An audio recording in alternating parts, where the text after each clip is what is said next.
Youngs. What the fuck it do? What the fuck it be like? What the fuck it smoke like? We back at it with another Hexalite episode of Weez.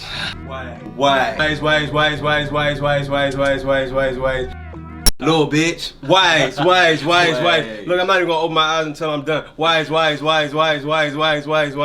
nigga. It's Weez, episode 11, you dig? And I got a very, very special guest. I got a rock star, you know what I'm saying? A pop star, nigga. I got one of the goats in the making of our area, for real. We talking about everywhere. Fuck that. That's how I take it. That's how I'm bringing it. You know what I'm saying? I got my young rock star, nigga, Seagraves in the motherfucking house, man. Seagraves, what the fuck is good, bro? I'm good, man. Look, thank you for having me, man. Real live, I ain't gonna hold you. I appreciate you coming through the show. First of all, I'm gonna go ahead and speak on it. I remember, you know what I'm saying, and I know you through June, you know what I'm saying? For sure. So, I just remember coming to a show or just seeing you online and shit and just seeing, like, your performances. Yeah. And, like, dude, you know, I'm a rager as well, you feel me? But to see somebody else who's really true to that shit is dope to see coming from the DMV, you know what I'm saying? So I really appreciate you coming on the show, bro. Thank you. You know what I'm saying? COVID-19 out here, it's job wild as shit, but shit, nigga, we smoking gas, nigga, and still running it up. It is what it is. So, bro, I really want to get into, like, just who you are. I really respect your art, you know what I'm saying? I really respect how you approach things, you know what I'm saying? So, like, first of all, tell everybody who you are. I already told them you're Seagraves. We already introduced you as Seagraves, but go ahead and introduce yourself, man. Well, my name is Seagraves. I'm from Silver Spring, Maryland, man. Castle Boulevard. Okay. 30 years old out here. Hell yeah. And pretty much, I don't even know how to put it, man. I'm just a fucking walking ball of energy, man. I think so, man. For real. Yeah. I'm just trying to shed that light in different ways, man. For real. Through my clothing line, Youth in Numbers, through my music, and just through shit, man. However I can just reach the people, man. For right now, those two avenues definitely music and clothing right now. Hell yeah. So the name Seagraves, where did you get that name from? That's actually my real last name, man. Okay, so that's dope. my family name, definitely. Just ran with that. My first name is Fred, for people who don't know. Hell yeah. So I just took that off and just ran with the Seagraves because it just already sounds like a unique name to me and to For sure. everybody else. For sure. And I get that question a lot. Everybody's like, yo, so how the hell did you come up with those C and then Graves? It's just like, how did that come up? I was like, man, that's my family name, so heavy.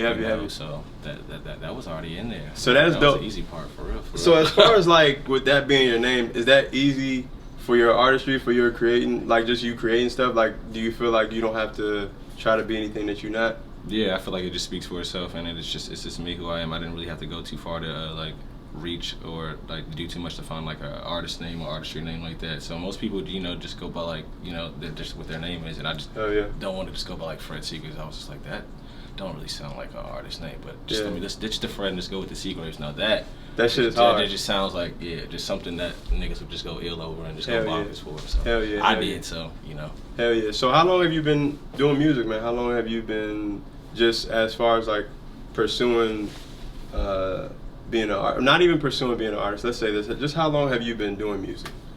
And how long have you been taking it serious? Alright, serious since 2017 when I went to my homie Chris Jelani house, and I just cut that first record called Desperate Youth. And shout out Jelani. We're gonna have Jelani on here later on in the show. That's for y'all.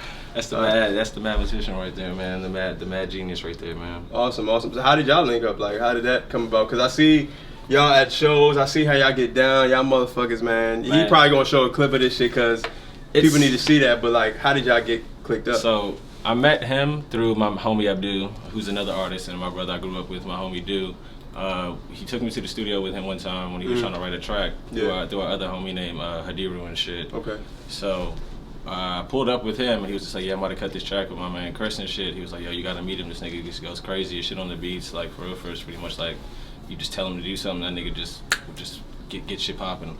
I was like, oh, for real? Cool. I wasn't like into like making music or nothing like that. I was just like, yo, I'm just gonna rock out with my homie. I love music though, because that shit was just always in my family, in my DNA. So I was like, you know, I'll rock out with you. Shit, let's go ahead, you know, smoke some shit, let's do that. Hell yeah. Pulled up, seen the niggas working and shit. I was like, oh shit, you weren't fucking pretty, like you weren't lying and shit. So started doing that.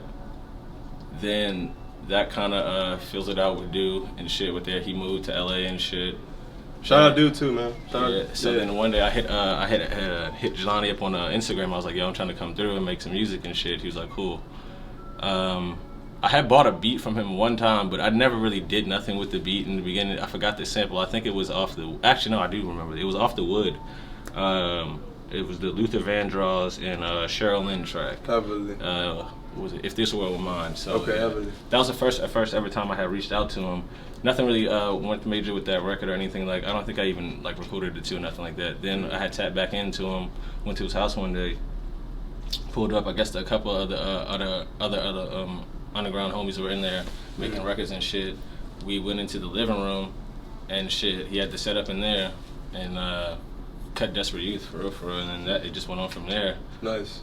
And that record really didn't even blow up like that until like a year or two after. I think we made that shit 2016, 2017. Nice. When that first came out, and then I dropped Kids Like Us. Yeah. We gotta talk about that. This shit gets crazy because it's like even before that shit even came out, niggas had a whole fucking other shit we had. Yeah, that's what I'm saying. You had other shit going on, like music. Man, like shit, this shit is just so crazy. But hold on, let me tap back in. So 2017, I cut that record at his house. Then I go to LA. Mm-hmm. I go to LA. I meet this other artist named Fish Narc through my other homie Con. Mm-hmm. Yeah, so we're at Peep's house and shit, and then Fish comes through, and then niggas are just talking and shit, drinking, smoking and shit, and just cooling. And then him and his homeboy Scholar were out there, and then I just played a record. I was like, oh yeah, I do music and shit. And then the first look he gave was just kind of like, all right, man, I hear this shit all the time. Nigga, you know, niggas pull up here always talk about they doing music and shit. But I was like, nah, man, I feel like this shit is like interesting. It's not off no trap, no rap shit. I know you look at me. Most people see me, you know, they see the dreads, they see the clothes, they see my color, my skin, they see a little bit of tattoos. So it's like, oh, he's automatically like, you know, a rapper, a trapper, like that. So I was like, bro, I promise you, it ain't off that shit. Just give it a quick listen, bro. Yeah. So I played Desperate Youth. Nigga listened to this shit for like 30 seconds, bro. Then he was like, oh shit, this shit's really like fucking different. Then he was like, hold on, bro. I need you to stop right what you're doing. Pulled out his phone. I was like, yo, do that shit on my gram and shit. Like he was like popping and shit at the time. He was like, yo, I need people to see this shit, bro. This shit is really crazy. Wow. I never had even really thought about like even dropping like records after that or going into music, pursuing music or thinking like that. But just for me to get that reaction from somebody, I was just like, damn, this nigga doesn't know me from a can of beans. It's the first time he's ever seen me and heard my song, and he's flipping out like that. Like, shit, this shit might be some shit then. And then I went back there. He dropped that on his Instagram. People were commenting. I was like, "Oh, this shit is cool. This shit is cool. This shit is crazy." Got me some followers off that shit. And I was like, "All right, cool. Let me actually tap into that." Hell shit, yeah. You know? So that's pretty much how that just came to pretty much a life. Like shit, that shit was just like God just working in just like many different ways and many aspects of my life, and that shit just came together and pulled together, and niggas just been on a roll since then. I say. For sure. So do you feel like maybe? I'm not gonna say favor, but maybe something the higher being kind of like. Oh, for sure. Because like I said, I didn't plan this shit. I didn't, you know, niggas didn't ask for this shit. Niggas didn't even like I said, didn't even think about like making music or doing shit like this, or even getting the opportunity to have a band. Yeah. You know, I didn't know I was gonna meet this guy and just make music like that, and that shit was gonna go off and shit. Like niggas just want to hear me and rock out like that shit. So. Hell yeah. Man. Speak on the band though, man. I seen that. I peeped that. Like. How did you even get to? Was it when you guys all linked up, or how did you just get that band together, bro? How I even say this shit is just God. That's insane. Like, so I was about to have my first performance at Milk Boy through my homie Anthony and shit. Shout out Ant, because he played a big part in this shit, man. Shout out Ant. Shout out Ant, man. I don't know who you are, but shout out Ant. My nigga Ant 827 and shit, and Loaf, man. My homie Loaf, man. Hexalite. They put together this show at Milk Boy, and for real, I was just like, bro, I would really like a band and shit if I could do this shit. He was like, all right, cool, let me see what I could do and shit.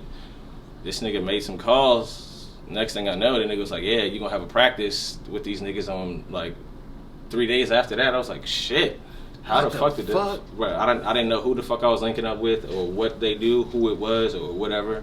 The nigga just said, yo, I got a drummer, I got a drummer, bassist, and a guitarist.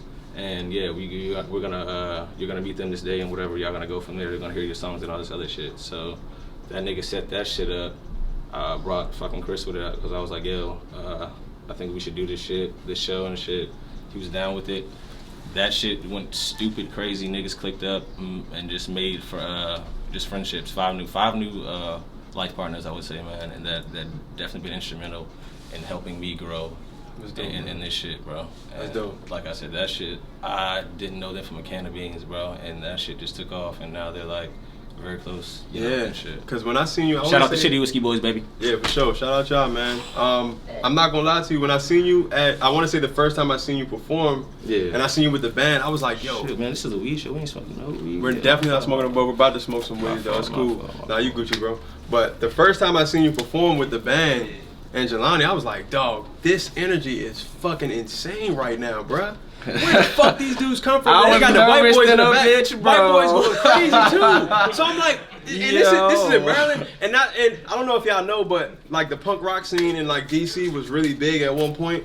You know what I'm saying? Or like just the rock scene in DC was really big at one point. Like we're really originators of the punk rock shit. So to see this energy is like, it just reminds me of the whole like Bad Brains, bro. Just fucking. Oh man. Look, they're going crazy over there. They're going crazy over there. So Bad fucking brain. I did my. I know what's up, bro. I watched the interviews. I watched all that shit. You know what I'm saying? So this is the energy that I get from that. Can we get a shot real quick for Bad Brains? Yeah, we can get a shot with Bad Brains. Fuck it. We got to. They're DC legends. We can do that. Let me get some. Please.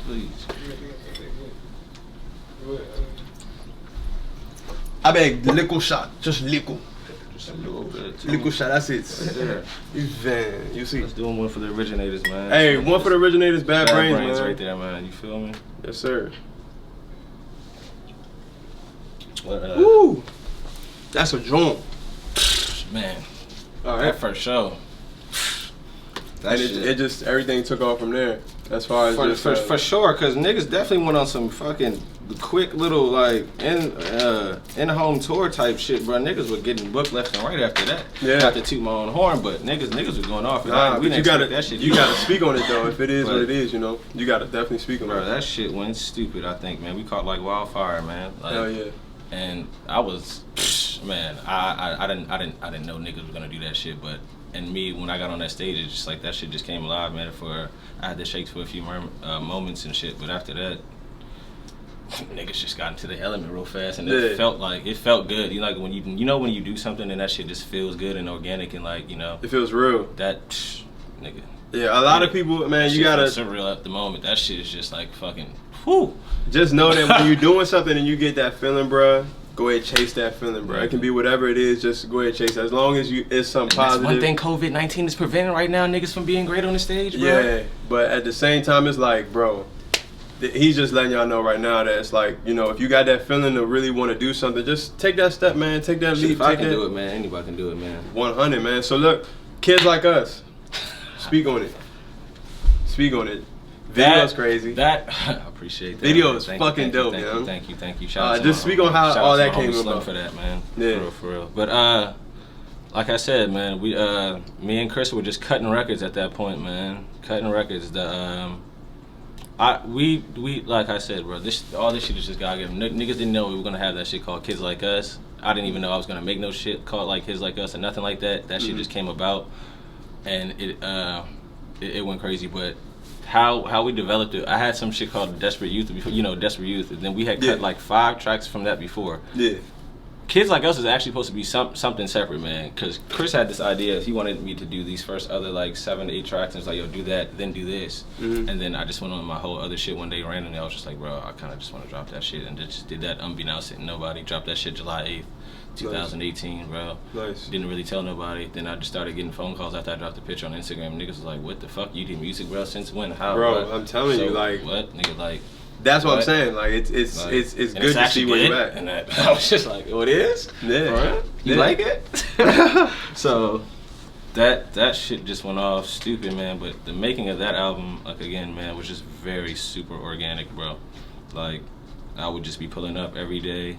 And youngers would just, you know, have some Jameson, a lot of good weed around, and just go in and just make shit, bro. Like youngers would just pull in shit from like the 80s, the 70s, because that's a lot of shit that I love to listen to. Yeah, and I can tell like in your music it's very groovy, like it's very. My dad got me into all that type of shit, and so all that, and he's just a mad genius, like I said, bro. The nigga knows music, bro, and the nigga is music for real, bro. So and that shit just bounces off on me.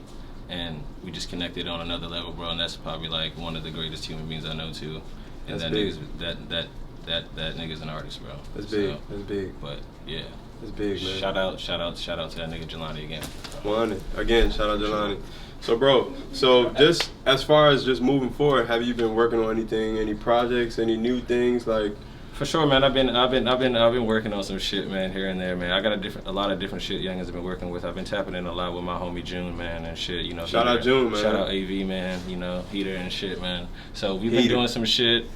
That for real, me and Jelani about to try to tap back in, but mostly, man, I'm just trying to get my mind right about this shit, bro, and just see what I've been wanting to do, because, like I said, I have no blueprint to this shit. I really don't know what I'm doing. I'm taking this shit day by day, step by step, and that's man. 100. You know, for real, I ain't gonna hold y'all, man. So, and I'm just really trying to hone in on a sound that I like and just want to feel like it feels good, it feels right. I know a lot of people been asking me, you know, yo, when are we gonna get some shit? What you been working on? And it's kind of hard to say, because it's just like, yo, when I go in there, one day I might be off some hard shit. One day I might be off some smooth ballad shit. One day I might be a pop nigga. One day I might be an alternative nigga. But for sure, one thing to say that niggas are coming with some shit, and yeah, y'all gonna like it, man, for sure. 100. So just tuning back a little bit, right? You have a really wide. Cause I've seen you in the studio before, like we've been in the studio that together. Fucking one time you just pulled up to when me and Heater was in that bitch. Yeah. And you came and cut a track, nigga. Like fuck, this nigga's like, crazy as shit in there, nigga. I ain't gonna tell what niggas. No. So look, we gonna talk about what you did. Now we gonna talk about like what are your influences? Like who? Cause we just said something about Bad Brains, but like who influences you, bro? Like what are your influences? Shit, man, on a day like that, like. Or just in the regular, like in general, like who are some of your influences that really got you into like? Shout out to that nigga Pharrell, man. He the GOAT. Shout out to Pharrell. that nigga Cuddy. He's another GOAT. Shout out to Cuddy too, yeah. Bruh, shout out to fucking Bone Thugs and Harmony, nigga, cause I fucking grew up on them niggas. Real heavily. Fucking shout out to a lot of Earth, Wind and Fire, man. Heavily. LTD, shit like that, man. SOS Band, Temptations, all that type of shit that niggas be listening to. Tame Impala, man. Nirvana. You know, shit, just shit like that, bro. Groovy ass artist, Toro, that nigga sick on it. Yeah. Shit, who else? Then we going Project Pat, love that nigga. Nice, crazy, heavily. You know. Hell yeah. So Kanye, of course, but my favorite rapper, everybody already knows, man. If you don't know, it's Nas, man. But heavily, shout out Nas, shout man. Out to Nas, man. That's hey, storytelling genius. Definitely, right bro. there. You know what's really crazy that you said that? Nas is one of the first rap albums that I bought. A word. Which was Stillmatic. Stillmatic? Yeah. Still fucking Matic. Bro, I used to play nigga. Stillmatic so fucking much, you know what I'm saying? And Reasonable Doubt, which is crazy, by Jay-Z, is one of the first albums that I heard. So to have two King, yeah, it's one of the first albums that I really studied as a rapper. Shit. So like to see that, but like Nas, Stillmatic, even Illmatic is classic too. Oh, you know man, I was a youngin'. But when I heard Stillmatic, I went out to go buy that shit. So yeah, that's dope, bro. That's dope. That's dope that you got those influences, man. So like, as far as just, I don't want to even say legacy, because you just said you don't really have a blueprint for how you do things. No, sir. But just what is it that really drives you to rock out on stage like that? Because like it gotta be some. I'm not gonna say real life that you've been through. Everybody been through real life. But like to have that kind of energy, bro, you had to have that shit. Felt some shit in your life. That man, I was a hyperactive nigga. I was a what would they say? Diagnosed with ADHD. And ADHD, shit, all that. You can like that bunny too. Oh. Getting into everything, bro. Like what gets you to rage on stage? Like what really motivated you to rage on stage? Like what motivated you to get that type of rage on stage? Honestly, I just gotta channel that fuck them butterflies into something, and then that shit, what it comes out to, the tequila that be probably in me, man.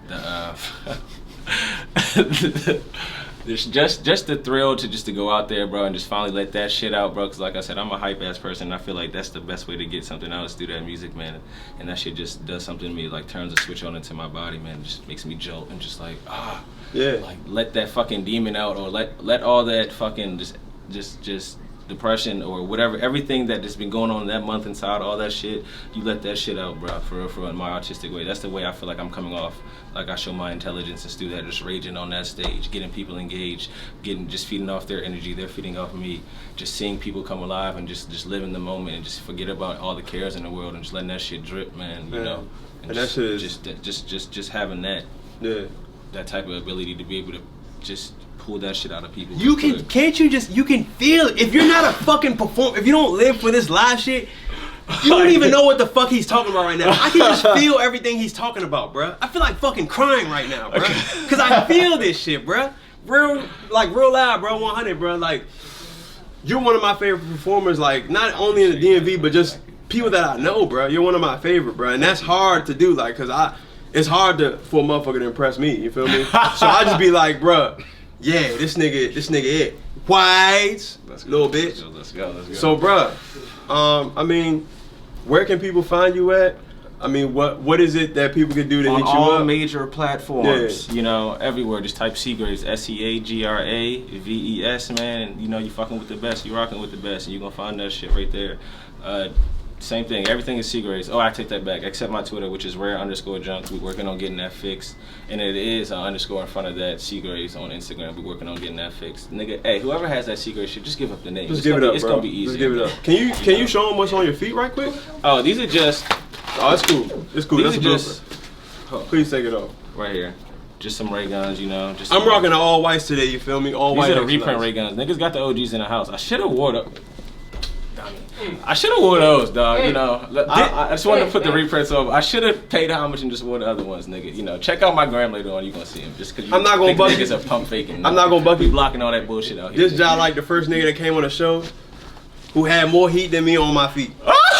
This is the first nigga. I'm gonna just keep it G. I'm gonna take a shot This to that nigga got too, a lot of heat on it. He got super heat on his feet right now. I'm gonna take a shot to that for the Go ahead, man. Rockstar for the shit. best heat on the feet. You know, I want to challenge the next nigga to come on here to beat my feet. Nah, it's no disrespect to nobody. I love everybody that came through the show. Everybody is my brothers. Everybody Gucci. Everybody cool.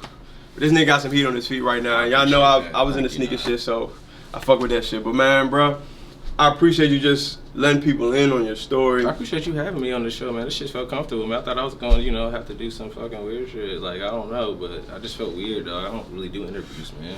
Nah, 100. And this is like your first one for real. Fuck it, you popped my cherry, man. That shit went well. Hey,